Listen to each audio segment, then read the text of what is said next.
Hello students and welcome back to my channel. आज फिर से एक नेक्स्ट वीडियो में लेके आई हूँ फॉर बीएड 4th सेमेस्टर, जिनका हम टीचिंग ऑफ वैल्यू के सब्जेक्ट को डिस्कस करेंगे। उसमें हम यूनिट 1 से वैल्यू डिटरमिनेंट के टॉपिक को आज डिस्कस करेंगे।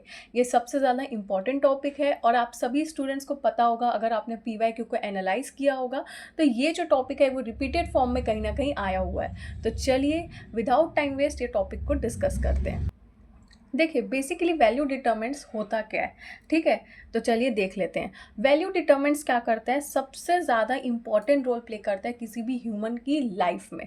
ओके, इवन आपकी लाइफ में भी और मेरी लाइफ में भी। ओके, अब कैसे हेल्प करता है कि सबसे पहली बात तो देखिए इसमें क्या लिखा है। वैल्यू डिटरमिनेंट जो होता है वो हेल्प करता है डेवलपिंग पर्सनल लाइफ, ठीक है। मतलब ये हमारे लाइफ में सबसे ज़्यादा रोल प्ले करता है किसी भी वैल्यू को डेवलप करने में। ओके, अब वैल्यू किस टाइप की डेवलप हो सकती है। सबसे जो पहला डेवलपमेंट होता है थिंकिंग, बिहेवियर और पर्सनैलिटी। देखिए जब हम धीरे धीरे हमारी बॉडी में ग्रोथ होने लग जाती है तो हम क्या करते हैं, सोचना, हमारी सोचने की क्षमता जो है वो थोड़ा थोड़ा डेवलपमेंट होने लग जाता है। हमारे बिहेवियर में चेंजेस आने लग जाते हैं, हमारी पर्सनैलिटी में बहुत सारे चेंजेस आने लग जाते हैं। कैसे चेंजेस आने लग जाते हैं, जब हम किसी भी वैल्यू को क्या करते हैं, जो हमको वैल्यू बताई जाती है, सिखाई जाती है, धीरे धीरे हम क्या करते हैं, जब उसको अपने अडेप्ट करने लग जाते हैं, हम लोग अपने लाइफ में उसको अडेप्ट करने लग जाते हैं, तो धीरे धीरे क्या होता है, बहुत सारे चेंजेस आने लग जाते हैं। जैसे क्या चेंजेस आते हैं, हमारी थिंकिंग में चेंजेस होने लग जाते हैं। जैसे जो हम नेगेटिव इम्पैक्ट अपने लाइफ में या जो हम देखे रहते हैं, किसी भी चीज़ से रिलेटेड हम कुछ भी नेगेटिव चीज़ रखे रहते हैं ना, तो क्या होता है, कहीं ना कहीं हमारा पॉजिटिव इम्पैक्ट धीरे धीरे जनरेट होने लग जाता है। ओके, हमारे बिहेवियर में एक पॉजिटिव बिहेवियर हमको दूसरों के लिए क्या होता है, देखने को मिलता है। हमारी पर्सनैलिटी जो होती है वो एकदम पॉजिटिव वे में डेवलप होने लग जाती है, ना कि हमारी पर्सनैलिटी नेगेटिव वे में जाती है, ठीक है। तो ये कब होता है, जब वैल्यू डिटरमिनेंट को क्या करते हैं, जब किसी भी वैल्यू को हम अपनी लाइफ में क्या करते हैं, अडॉप्ट करते हैं।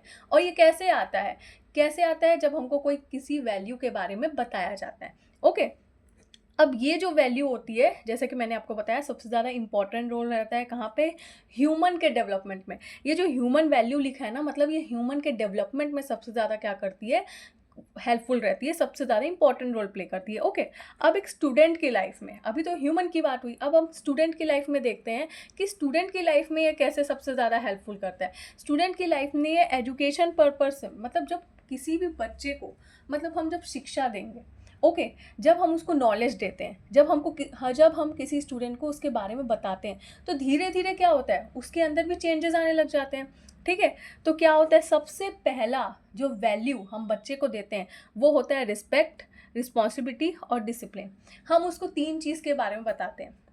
देखो एकदम अचानक से अगर आप किसी भी स्टूडेंट को मॉरल एजुकेशन देने लग जाओगे, कल्चरल एजुकेशन देने लग जाओगे, अगर हम उसको बता रहे हैं, देखो एक स्टूडेंट जो होता है वो देख के सीखता है, और एक स्टूडेंट जो होता है, मतलब ये स्टूडेंट के अंदर 2 क्वालिटीज़ होती हैं, एक जो वो देख के सीखता है, एक जो वो किसी के बोलने के बाद सीखता है। ओके, और बच्चे जो होते हैं ना, मतलब स्टूडेंट, इवन हम इसमें अपने आप को भी इंक्लूड करेंगे क्योंकि वी आर ऑल्सो स्टूडेंट, ठीक है। हमारी भी ग्रोइंग एज है, हमको अपने ग्रोइंग एज से कुछ ना कुछ सीखने को मिलता है। ओके, अब अगर मुझे कोई वैल्यू सिखा रहा है तो क्या मैं उसको फॉलो करूँगी, क्या मैं उतने अच्छे से फॉलो नहीं करूँगी जितना कि जब मैं अपने एक्सपीरियंस से कुछ चीज़, जब किसी चीज़ को मैं सीखूंगी ना, तो उस चीज़ को मैं सबसे ज़्यादा अच्छे से फॉलो करूँगी, ठीक है। तो एकदम से बच्चों को अगर आप मॉरल एजुकेशन देने लग जा रहे हो ना, बोलने लग जा रहे हो, उसके पीछे उसको बता रहे हो कि बेटा ये तुम्हारा धर्म है, ये हम है, ये मॉरल एजुकेशन होता है, तो बच्चा ना नहीं सीखेगा, वो नेगेटिव में जाएगा। इसलिए क्या होता है, स्टूडेंट का जब ग्रोथ होता है ना चाइल्डहुड से, तो वो एक्सपीरियंस के तौर पे क्या होता है,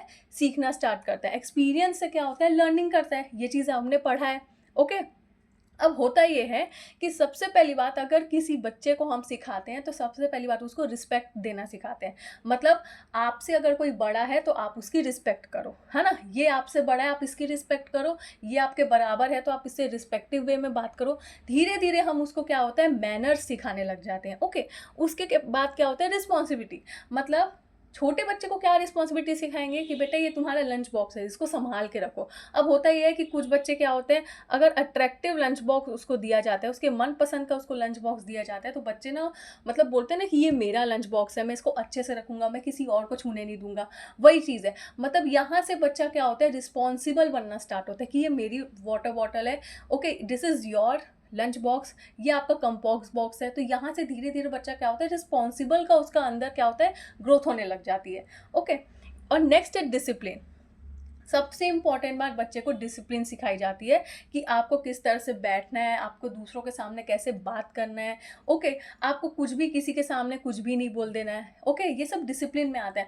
आपको अपनी चीज़ों को जमा के रखना है। तो ये सब क्या होता है, छोटे बच्चों को हम सिखाते हैं, यही तो होती है वैल्यू डिटरमिनेंट्स। वैल्यू डिटरमिनेंट्स का मतलब क्या होता है कि जो भी वैल्यू बच्चे को हम बताते हैं प्लस वो जो अपने एक्सपीरियंस से सीख रहा होता है, उसी सबको, यही सबको हम वैल्यू डिटरमिनेंट्स बोलते हैं। और इसलिए मैंने बोला कि सबसे ज़्यादा इंपॉर्टेंट रोल प्ले करता है किसी भी स्टूडेंट की लाइफ में, इवन ह्यूमन की लाइफ में। अब इसका कोई एज लिमिट नहीं होता है, ठीक है। ज़रूरी नहीं है कि मतलब हमारी जब तक स्टूडेंट लाइफ चल रही है तब तक ही वैल्यू डिटरमिनेंट्स, नहीं, ये मतलब एजलेस है, ठीक है। इसमें ऐसे कोई फिक्स्ड एज नहीं है। ओके, नेक्स्ट हम डिस्कस करते हैं the most important types of value determinants. ये आता है, इसको बहुत अच्छे से आपको डिटेल्ड फॉर्म में लिखना होगा। ओके, अगर 16 नंबर के क्वेश्चन में आता है, ओके, या 18 नंबर के में, I don't know, if I am right, 16 number के में। ओके, अगर 16 नंबर के क्वेश्चन में भी आता है या शॉर्ट नोट्स में भी आता है, वैसे तो चांसेस है कि शॉर्ट नोट्स में भी आता है, बट कभी कभी आप अगर पीवाईक्यू देखे होंगे ना तो लॉन्ग आंसर में भी आ जाता है। ओके, तो अगर ये आपका लॉन्ग आंसर के फॉर्म में आता है तो आपको बिल्कुल ध्यान से इसके आंसर को, एक एक पॉइंट को आपको क्या करना है, प्रॉपरली एक्सप्लेन करना है। हर एक पॉइंट को एक्सप्लेन करोगे आप विद दी एग्जाम्पल। अगर आपको लगता है आप खुद से कोई एग्जाम्पल एकदम करेक्ट फॉर्म में लिख सकते हैं, बिल्कुल मेंशन करके लिखना बड़े से लेटर में कि ये एग्जाम्पल है, इससे रिलेटेड मैंने ये एग्जाम्पल लिखा हुआ है, सबसे ज़्यादा इंपॉर्टेंट है। ओके, और जितना इसमें थ्योरी डाल सकते हो थोड़ा सा कोशिश करना थ्योरी डालने का, सबसे मोस्ट इंपॉर्टेंट है। शॉर्ट नोट्स में आता है तो आप अपने थ्योरी को कम लिखेंगे, लॉन्ग आंसर में आता है तो कोशिश करना कि टाइम को ध्यान रखते हो आप उसमें थ्योरी डालो विद एग्जाम्पल्स। ओके, तो चलिए डिस्कस करते हैं। सबसे पहला जो टॉपिक है वो है बायोलॉजिकल वैल्यू डिटरमिनेंट्स। अब बायोलॉजिकल वैल्यू डिटरमिनेंट्स का मतलब से आप क्या समझ रहे होंगे कि बायोलॉजिकल इन्वायरमेंट, तो नहीं, ऐसा नहीं है। देखिए, बायोलॉजिकल वैल्यू डिटरमिनेंट्स का मतलब अगर मैं आपको एक प्रॉपर वे में समझाऊं तो हमारी जो ह्यूमन बॉडी होती है, ओके, जो हमारा फिजिकल अपीयरेंस रहता है, ठीक है, हर एक ह्यूमन बॉडी का क्या होता है, अपना अपना एक फिजिकल अपीयरेंस होता है। ओके, अब कुछ की बॉडी ऐसी होती है जो फिजिकली वीक होती है, कुछ की बॉडी जो होती है वो फिजिकली स्ट्रांग होती है। ओके, तो आप, होता ये है कि जो फिजिकली वीक जो ह्यूमन रहता है, ओके, या जो भी स्टूडेंट रहता है, हम दोनों को कोरिलेट कर रहे हैं ना, तो उसमें होता ये है कि अगर उसकी फिजिकली वीक रहती है तो बहुत सारी ऐसी चीज़ें आती हैं जो हमको सोसाइटी में उससे रिलेटेड फेस करना रहता है। सबसे पहली बात तो क्या कि उसको बोला जाएगा कि अरे आप इतने कमज़ोर हो, आप खाते नहीं हो, आप ये लो, आप वो लो, मतलब उसको 10 थोक चीज़ आप लोग सजेस्ट करने लग जाएंगे। ओके, आपको ये करना चाहिए, आपको प्रॉपर डाइट फॉलो करना चाहिए, या यू शुड गो जिम, या आप वर्कआउट करो, आप ये हेल्दी खाओ, आप ये प्रोटीन खाओ, बहुत सारी चीज़ें उसको क्या करते हैं, सजेस्ट करने लग जाते हैं, जो फिजिकली वीक रहता है। ठीक है, अब होता ये है कि एक कोई फिजिकली स्ट्रांग है, ठीक है, अब फिजिकली स्ट्रांग है मतलब उसमें स्ट्रेंथ भी है, और मान लो physically strong in the sense उसमें थोड़ा फैट भी है। अब उसको भी वहाँ पे बोलने लग जाएंगे कि ये कुछ ज़्यादा ही स्ट्रेंथ नहीं हो गई है, मतलब तुम्हारे पर्सनैलिटी के हिसाब से तुमने ज़्यादा गेन नहीं कर लिया है, या तुम्हारे अंदर ज़्यादा फैट नहीं है, मतलब अपनी हाइट के अकॉर्डिंग देखो तुम्हारा फैट ज़्यादा है, मतलब कुछ ना कुछ बोलना है। मतलब आइदर अगर हम फिजिकली फिट हैं तो कुछ ना कुछ नेगेटिव कमेंट्स देखने को मिलेगा, या अगर हम फिजिकली स्ट्रांग है तो भी हमको कुछ ना कुछ नेगेटिव कमेंट्स देखने को मिलता है।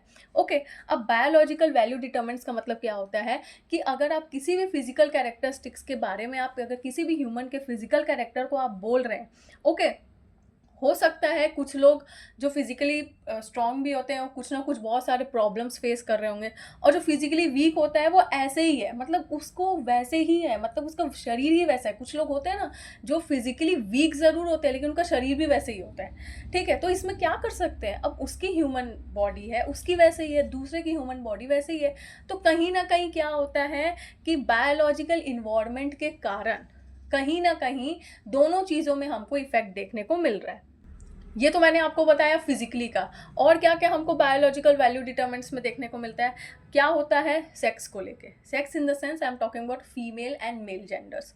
ओके, होता ये है कि मेल को क्या होता है, कहीं कहीं ऐसे एरियाज होते हैं जहाँ पे हम मतलब फीमेल भी खड़ी होती है, ओके, और वहीं एक तरफ मेल भी खड़ा हुआ है, लेकिन जो सामने वाला जो होता है वो कन्वर्सेशन सिर्फ मेल से कर रहा होता है, फीमेल से नहीं कर रहा होता। क्यों? क्योंकि दे थिंक कि फीमेल वो चीज़ नहीं समझ पाएगी। Is that really true? हाँ, मतलब आप क्या सोच रहे हो कि फीमेल नहीं समझ पाएगी? यस, ये बहुत एक प्रॉपर एग्जाम्पल मैंने आपको दिया है, ठीक है। तो क्यों ऐसा होता है? क्योंकि दे थिंक कि अरे लड़कियां जो होती हैं वो वीक होती हैं, उनको ये सब चीज़ें वर्क समझ नहीं आएगा, उनको ये गवर्नमेंट से रिलेटेड जो भी डॉक्यूमेंट्स वगैरह होते हैं उनको नहीं समझ में आएगा, या कोई भी अदर डॉक्यूमेंट्स होते हैं उनको नहीं समझ में आएगा, जितना मेल को ज़्यादा प्रेफरेंस दिया जाएगा, ठीक है। ये सबसे दूसरा, ये मतलब मैंने दूसरा एग्जाम्पल बताया आपको, ठीक है। और कहीं ना कहीं बर्थ को लेके होता है। अब बर्थ को लेके मैंने कब कैसे बताया कि कुछ ऐसे अभी भी विलेजर्स हैं जहाँ पे अगर फीमेल बॉर्न हो जाती है तो वहाँ पे बिल्कुल उसको इम्प्योर माना जाता है। ओके, इम्प्योर तो माना जाता ही है, प्लस बोल देते कि अरे नहीं हमको तो बेटा चाहिए था, ओके क्यों लड़की हुई। तो उसमें क्या होता है, फीमेल्स को एकदम टॉर्चर करने लगेंगे, कुछ ना कुछ मतलब उसको प्रॉब्लम्स देने लगेंगे, इशू देने लगेंगे, ठीक है। तो ये सब किस में आता है? ये सब आता है बायोलॉजिकल वैल्यू डिटरमिनेंट्स में, ठीक है। तो कहीं ना कहीं ये सब चीज़ों के कारण क्या होता है, बहुत सारे हमको वैल्यू डिटरमिनेंट्स देखने को मिलता है, मतलब कुछ ना कुछ हमको कमियां देखने को मिलेंगी, ठीक है। वहाँ पे क्या वैल्यू है, क्या कुछ वैल्यूज़ हमको मिली क्या, कि मॉरल वैल्यू मिल रही है, एजुकेशन वैल्यू मिल रही है, सोशल वैल्यूज़ मिल रही है, कुछ वैल्यूज़ देखने को मिली। जितना मैंने अभी आपको बताया एक भी वैल्यू नहीं देखने को मिली, ठीक है। तो कहीं ना कहीं क्या होता है, ये सब चीज़ों में भी हमको इफेक्ट देखने को मिलता है। हमारे सराउंडिंग की ही बात कर रही हूँ मैं, ओके। तो ये तीन जो चीज़ों मैंने आपको बताया विथ प्रॉपर एग्जांपल आप लिख सकते हो, ओके। नेक्स्ट हम डिस्कस करेंगे रिलीजियस वैल्यू डिटरमिनेंट्स, ओके। तो रिलीजियस वैल्यू डिटरमिनेंट्स में आप सबसे पहली बात तो एक चीज़ ध्यान रखोगे, ओके, आप टीचर बनने जा रहे हो, ओके। तो हर बार नेगेटिव कमेंट्स मतलब सही नहीं होता है, ओके।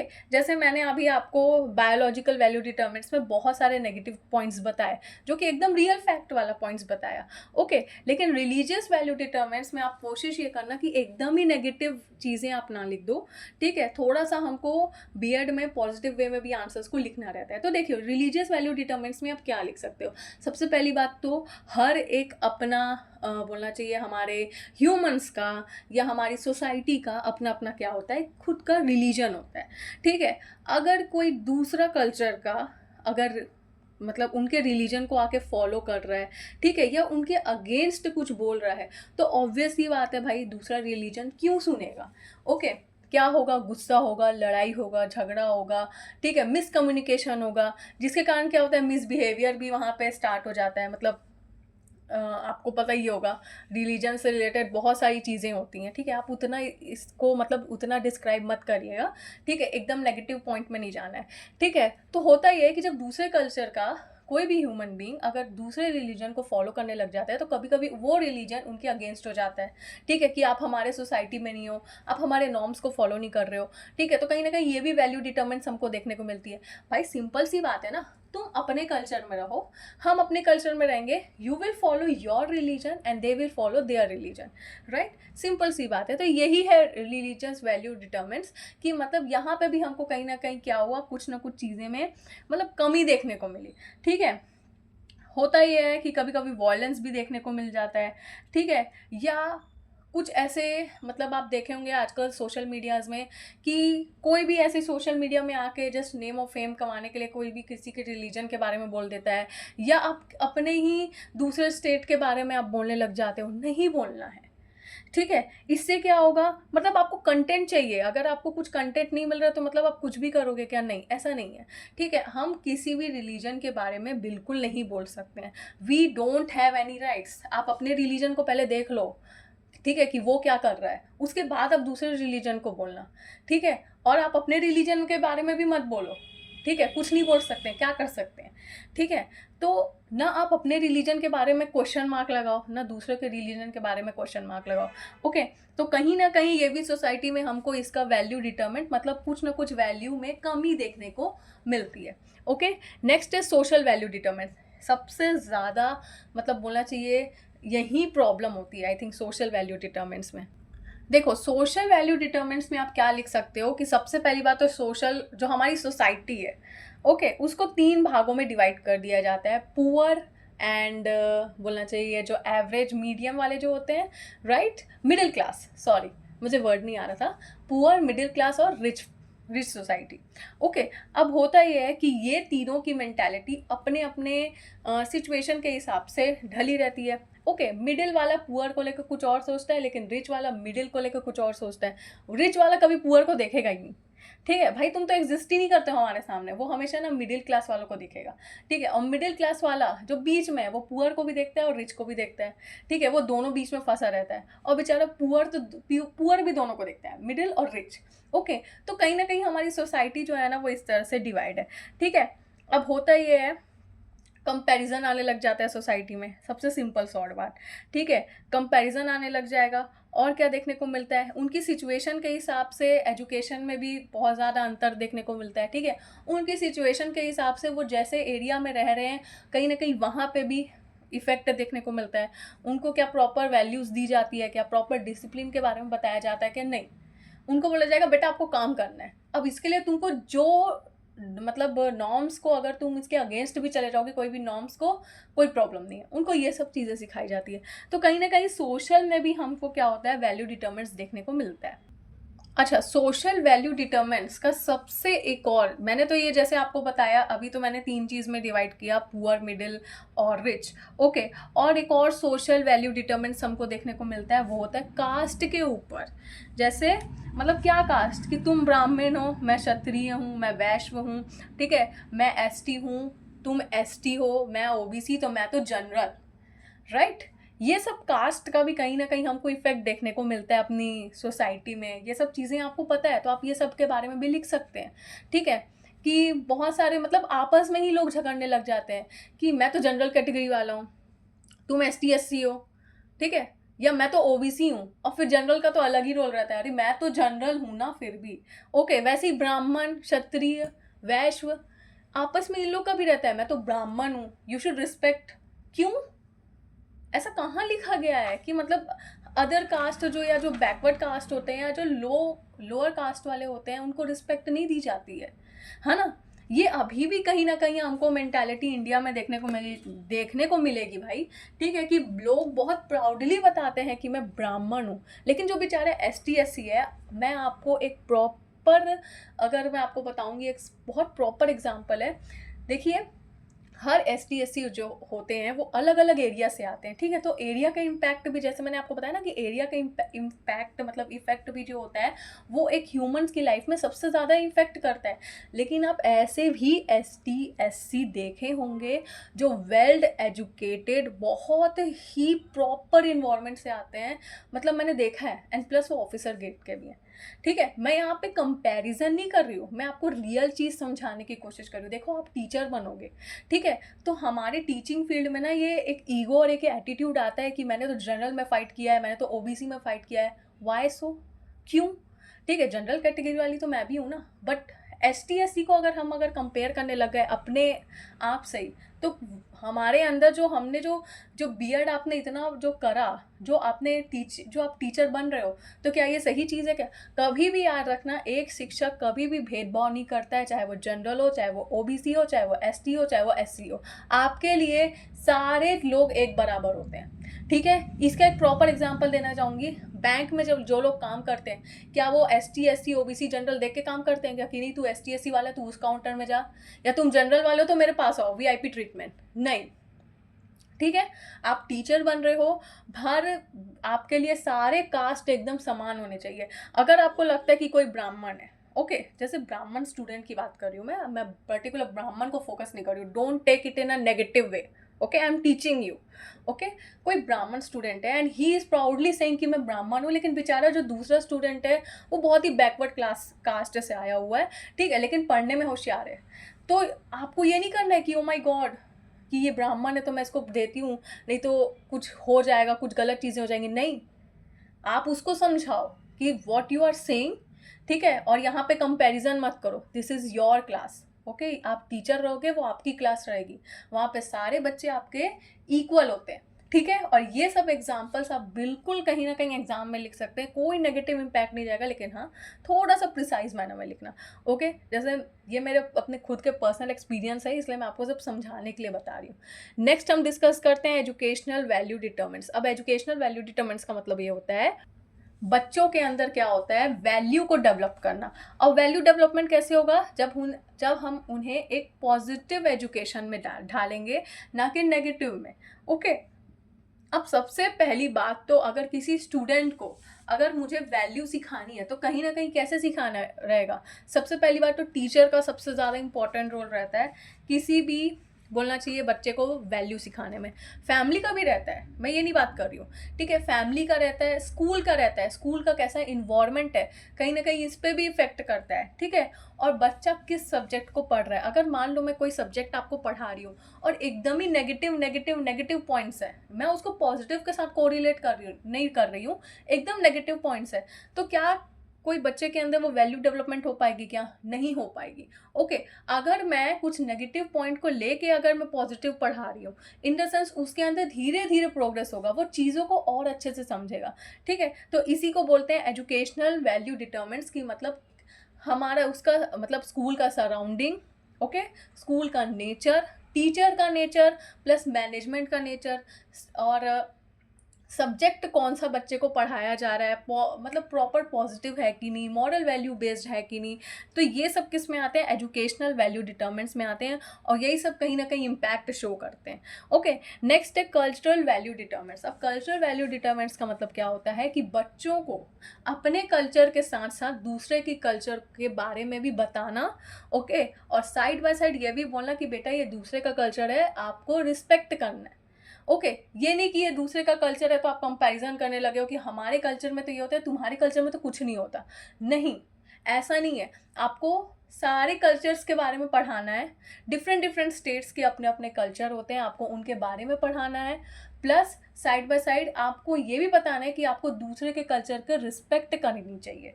ओके, आप कभी उनके दूसरे कल्चर के बारे में नेगेटिव कुछ नहीं बोलेंगे, ओके, ना कि लड़ाई झगड़ा करेंगे, बोलना ही नहीं है। आप अपने कल्चर और उनके कल्चर को जानिए, सीखिए, just for a knowledge, okay. और जिन बच्चों को दूसरे कल्चर के बारे में नहीं पता है तो आप उनको उनके बारे में बताइए कि हाँ दूसरे स्टेट में ये कल्चर फॉलो किया जाता है, ये इसके ऐसे ऐसे क्या होते हैं, प्रोसीजर्स होते हैं, ठीक है। इससे क्या होगा कि बच्चा धीरे धीरे जो होता है कहीं ना कहीं जनरल नॉलेज भी गेन करना स्टार्ट कर लेता है, उसको अपनी कंट्री के बारे में पता रहेगा। देखिए हर एक स्टूडेंट को ना आउटर कंट्री मतलब जो हमारे फॉरेन कंट्रीज़ हैं उनके बारे में उनको बहुत अच्छे से पता है कि वो क्या खाते हैं, क्या कल्चर मतलब फॉलो करते हैं, क्योंकि वो बच्चे देखे होते हैं फ़ोन में। लेकिन कहीं ना कहीं हमारी ही कंट्री के बच्चों को हमारे कल्चर के बारे में नहीं पता है, लेकिन फॉरेन कल्चर के बारे में पता है। क्यों? क्योंकि हम उसको प्रॉपर एजुकेशन मतलब प्रॉपर हम उसको बता ही नहीं रहे हैं। हमारे यहाँ कंपैरिजन होने लग जाता है कल्चर के नाम पे कि हमारा कल्चर ऐसा होता है, यहाँ का कल्चर ऐसा होता है। नहीं, आप नॉलेज तो दो एटलीस्ट, ठीक है, बाद में कंपैरिजन करना ना। नॉलेज तो दो कि बेटे ये जो होता है इस रिलीजन का ये कल्चर होता है और हमारे रिलीजन में ये कल्चर फॉलो किया जाता है। ओके, नेक्स्ट है पॉलिटिकल वैल्यू डिटरमिन, सबसे ज़्यादा इंपॉर्टेंट पॉइंट है, ठीक है। इसमें भी थोड़ा सा नेगेटिव को लेके पॉजिटिव की तरफ जाना, ओके, प्रॉपर नेगेटिव पॉइंट्स पे मत जाना। सो एज यू नो कि इंडिया जो है वो हमारी डेमोक्रेटिक कंट्री है, ठीक है। अब उस डेमोक्रेटिक कंट्री में क्या है, बहुत सारे डेमोक्रेटिक वैल्यूज़ भी बताए गए हैं, ठीक है, ओके। अब वो डेमोक्रेटिक वैल्यूज़ क्या क्या हैं, फ्रीडम के बारे में बताई गई है, इक्वालिटी के बारे में बताई गई है, ठीक है, सोशलिज्म के बारे में बताई गई है, सेक्युलरिज्म के बारे में बताई गई है, कोई भी किसी की भी राइट्स के बारे में बताया जाता है, आपको खुद के राइट्स के बारे में बताया जाता है, ठीक है। हमेशा आपस में ब्रदरहुड को मेंटेन करना चाहिए, ये जो मैंने वर्ड बोला ना ब्रदरहुड, इसको भी मेंटेन करना चाहिए, ठीक है। और सबसे ज़्यादा आप मतलब होता ही है ना कि बहुत सारे जो स्टूडेंट्स होते हैं, यंग स्टूडेंट्स होते हैं, वो गवर्नमेंट के पार्टीज़ में भी मतलब सॉरी पॉलिटिकल पार्टी में भी शामिल हो जाते हैं, ठीक है, गवर्नमेंट के मेंबर्स बन जाते हैं, कहीं ना कहीं आजकल बहुत जगह होता है, ओके। तो ये सब भी क्या है, कहीं ना कहीं पॉलिटिकल वैल्यू डिटर्मिनेंट्स में कहीं ना कहीं क्या होता है, इफेक्ट शो करता है, ओके। कहीं ना कहीं एक ईगो आने लग जाता है, आप कंपैरिजन शुरू हो जाता है, ओके। और मतलब आप ना भूल जाते हो कि what for you are, okay, उसकी जगह आप नेगेटिव चीज़ें करने लग जाते हो, ठीक है, डिस्क्रिमिनेशन होने लग जाता है, इकोनॉमिक स्टेटस जो होता है वो आपका अलग ही टाइप का होने लग जाएगा, ओके। तो कहीं ना कहीं ये भी क्या होता है, ये सब जो मैंने आपको कुछ पॉइंट्स बताए हैं, ठीक है, कहीं ना कहीं ये भी जो होता है पॉलिटिकल वैल्यू डिटर्मिनेंट्स में कहीं ना कहीं इम्पैक्ट शो करता है। इसको आप प्रॉपर एक्सप्लेन मत करना, बट थोड़ा सा आप यही सब पॉइंट्स को लेके आप एक शॉर्ट पैराग्राफ फॉर्म में आप लिख सकते हो। ओके, उतना आपको डिटेल्ड में जाने की ज़रूरत नहीं है।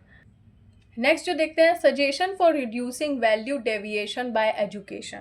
अब कौन कौन से ऐसे हम सजेशन शो कर सकते हैं जिसके कारण जो ये वैल्यूज़ का जो डेविएशन हुआ है, मतलब डेविएशन मतलब कि जो जो वैल्यूज़ हमको नहीं देखने को मिल रही है, ठीक है, एजुकेशन के थ्रू हम उसको कैसे इम्प्रूव कर सकते हैं, ये बोला गया है। ओके, सबसे पहली बात तो एजुकेशन फॉर ऑल, मतलब सिर्फ ज़रूरी नहीं है कि बच्चों को ही शिक्षा दी जाए, नहीं, जो बिल्कुल जिनको नहीं पता है वैल्यूज़ क्या होती है, क्या वैल्यू हमारे लाइफ में क्या एग्जिस्ट कर रही होती है, उसके क्या क्या पॉजिटिव इम्पैक्ट है, ठीक है, ये सब के बारे में सबको बताया जाए। ओके, नेक्स्ट है emphasis on the equal education. Equal education दी जाए, ज़रूरी नहीं है कि सिर्फ मेल को ही पढ़ाया जा रहा है एकदम अच्छे से, फीमेल्स को पढ़ाया जा रहा है, नहीं, सारे समान एज वालों को, सारे डिफरेंट एज वालों को, इंडिविजुअल एज वालों को, चाहे वो एडल्ट हो, ओल्ड एज हो, जो भी हो, आप उनको हमेशा इक्वल एजुकेशन दीजिए।